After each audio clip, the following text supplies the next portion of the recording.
Sveiki! Padalīšos ar stāstu, kuru šodien uzzināju, un kas man šķiet ir diezgan interesants. Bija skolotāji, kas saviem skolēniem iedeva balonus un liku šiem baloniem uzrakstīt vārdu. Skolēni piepūta šos balonus, un tālāk skolotāji teica, palaidiet šos balonus koridorā.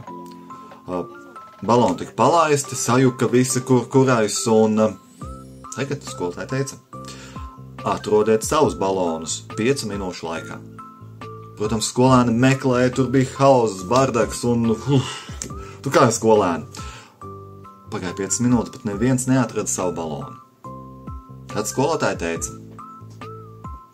tagad atrodiet, principā paņemiet pirmo balonu, kas jums gadās ceļā, un atrodiet cilvēku, uz kura vārds ir rakstīts uz balona, un atdodiet viņam šo balonu.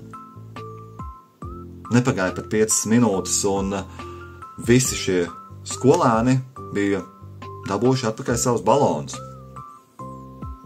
Skolotāji tad teica, redziet, tas ir kā dzīvē. Ja jūs meklēsiet un skriesiet tikai pēc savas laimes, jūs varat to arī neatrast. Bet, ja jūs meklēsiet un palīdzēsiet atrast citiem viņu laimi, jūs atradīsiet arī savējo. Man šeit tas ir tik patiesi un tik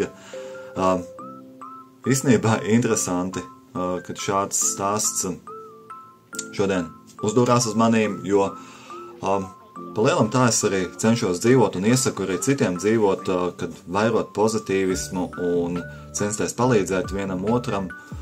Un jā, tā mēs varam to pasauli padarīt labāku un viens otru iedvesmojot un viens otram palīdzot, mēs sasniegsim daudz vairāk nekā cīnoties tikai viens pa sevīm, jā, tā teikt. Nu, lūk, ja tev šis video patika, priecāšos, ja tu man piesakosi, un, jā, varbūt zini kādu cilvēku, kam ir vajadzīgs nedaudz uzmundrinājums, un var arī šo video viņam aizsūtīt. Labi, atā!